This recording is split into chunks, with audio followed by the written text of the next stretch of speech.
For thousands of years, humanity dreamed of flight, but it wasn't a billionaire with a rocket or a secret military lab that put that power in our hands. It was a college kid in China, a young engineer named Frank Wang, who quietly built a revolution out of plastic, carbon fiber, and code.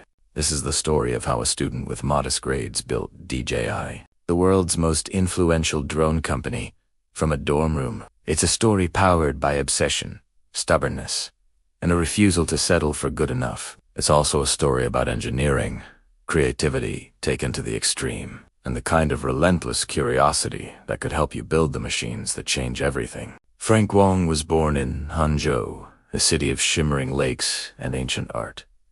But Frank didn't care about that. He cared about flight. His room was a workshop of mechanical creatures, disassembled RC helicopters, scavenged motors, and journals filled with messy sketches of rotor systems. But his fascination didn't translate to his schoolwork. His grades were mediocre, and teachers dismissed him as a daydreamer. What they didn't see was that he wasn't dreaming.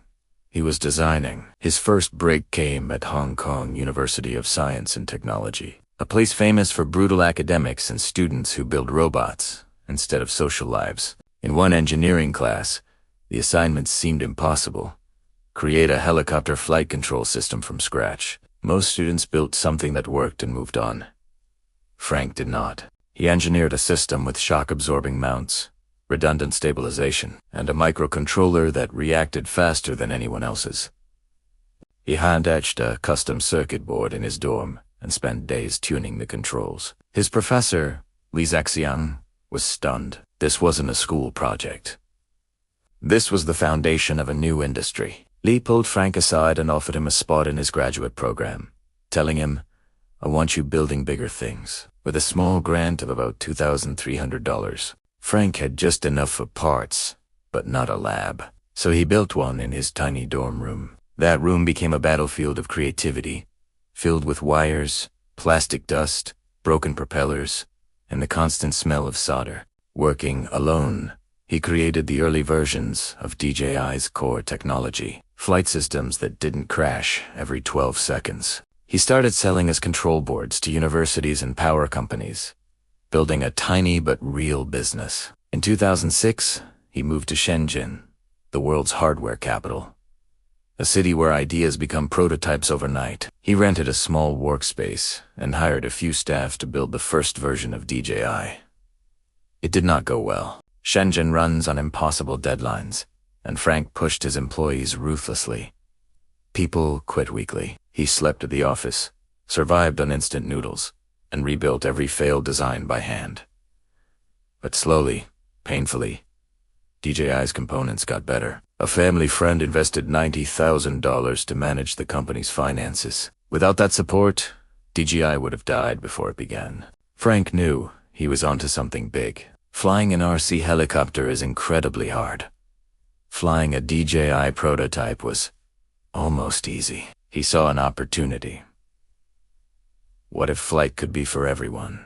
Around this time, he hired his high school friend to run marketing, and DJI started selling to hobbyists and aerial photographers around the world. Then, at a trade show, Frank met Colin Gein, a charismatic American who believed DJI's tech could explode in the US market. Together, they launched DJI North America.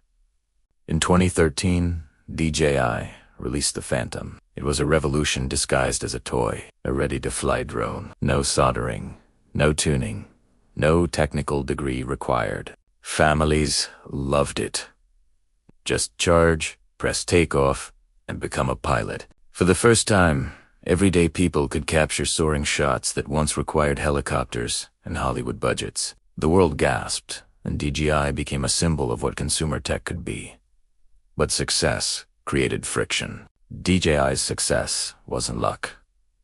It was engineering brilliance. Inside every drone were technologies from aerospace labs: 6-axis stabilization, GPS positioning, custom motors, and predictive flight algorithms.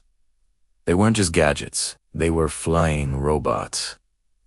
By 2017, DJI controlled about 70% of the global consumer drone market, and Frank became Asia's youngest tech billionaire. The real magic wasn't just the technology, but what it enabled. Drones began mapping forests, surveying disaster zones, saving lost hikers, and shooting films worthy of cinema. This was a new form of human capability. Frank was known for being abrasive and obsessed with quality. He tore apart prototypes in frustration and rewrote code himself at 3 a.m. Many people quit, but the ones who stayed built miracles. This is the truth behind innovation. It's messy, stressful, and driven by people who refuse to be average. The rise of DJI shows what happens when curiosity meets persistence. Frank wasn't a prodigy. He was just someone who refused to let failure stop him. Right now, someone, somewhere, is writing their first line of code or soldering their first circuit. The next DJI might not be about drones. It could be underwater robots, AI prosthetics, or something no one has imagined yet. Greatness starts small. An idea, a prototype, and a stubborn desire to fix something. Frank Wang wasn't born a billionaire. He was born curious. That's enough. Innovation is curiosity multiplied by perseverance. So learn, build, break things, and fix them. Because somewhere out there, the next breakthrough is waiting for someone stubborn enough to chase it. It might as well be you. The sky is yours. Take flight. And when you've made it, don't forget to mentor someone young. Thanks for watching, and don't forget to subscribe.